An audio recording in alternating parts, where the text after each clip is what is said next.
Okay, well today on the bench we have something that's not broken. We have one of these A.R.T. Applied Research and Technology Tube MP Studio. It's a microphone preamp, or thing preamp. You could plug an instrument into it too. And it basically has a signal in and a signal out. And you can use it to boost a microphone. It'll also supply phantom power for a microphone.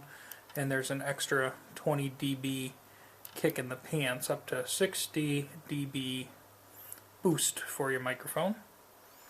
And it does have a output limiter too. So just a cool thing. This is in extremely good condition. It is gently used. Online find here. And I got it home, hooked it up, made sure it worked, and it works fine. So it's not broken.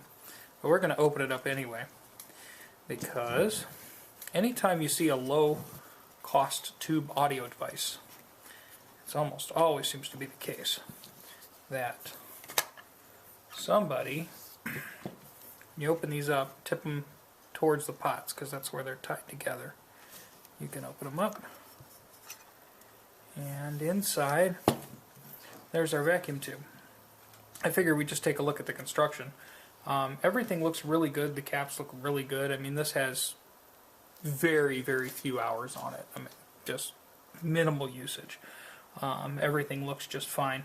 The only thing I objected to when taking it apart, two things. Number one, we need to put the rubber feet on it, and the rubber feet that originally came with it don't have any adhesion left, so I'll just put a drop of glue on them. But this right here, this tube, so we're going to rock it and take it out. Anytime I see one of these as a V1 in an audio path, the other thing is anytime these sockets are mounted on PC boards, they always make me nervous. But anyway, this is one of our lovely nameless 12AX7B made in China tubes, and although this thing probably has no hours on it whatsoever, I have never found one of these in the V1 position that I like the sound of.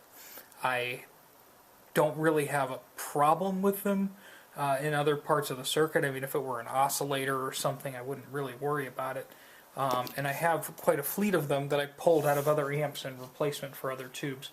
I'm not a new old stock or nothing kind of guy. There are a lot of very good current production tubes. I particularly like the tongue saw. I have no problem with JJ. Most models of JJ. There are a few stinkers. But I have a 12AX7A that was extra surplus out of the quarter box. This is an RCA that had, I think it had an organ brand or something stamped on it, but it's an RCA. So we're going to put that in there. And then we'll check it out and hear how it sounds with our studio condenser mic. I have a couple other projects. I have a big project pending here that's going to be mighty interesting. But close that up. The other thing that I don't think ever happened is I don't think the saran wrap was never peeled off of that, so we'll peel the saran wrap off so it looks better. And we'll seal this up and give it a test.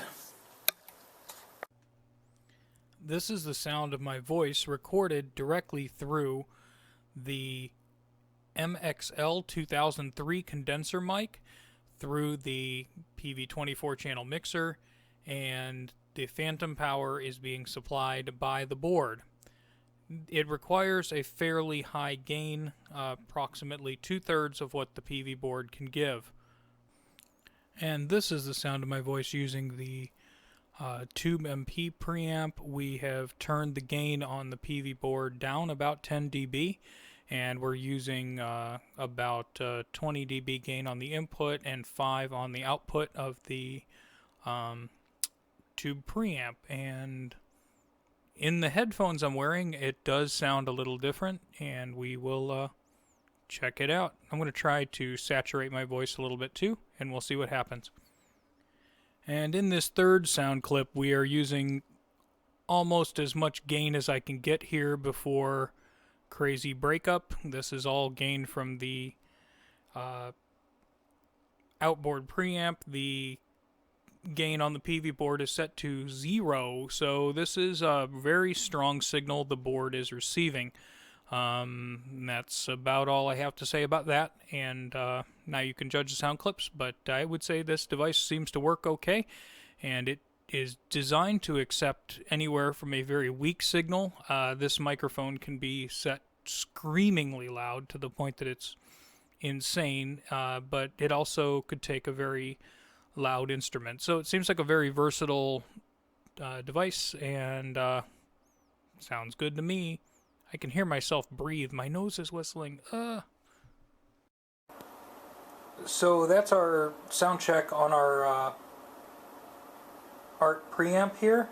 I'm making the needle bounce. I've got the volume pegged just so the needles bounce, but under normal working conditions it doesn't seem to do that because the input signal from this microphone isn't loud enough. If I was pumping a loud guitar through it, maybe it would, but I thought it was fun to see the needle bounce, and there you go. So this, as far as a sensitive mic, by putting the preamp in front of it, it seems to reduce the amount of noise I can hear through, from the preamp in the mixer. It just helps it out a little bit, and it lowers the noise floor. So for a vocal or something, that makes perfect sense. Or just to raise a low signal, seems like a pretty okay device to me. And there you go. Thanks for watching. Have a great day.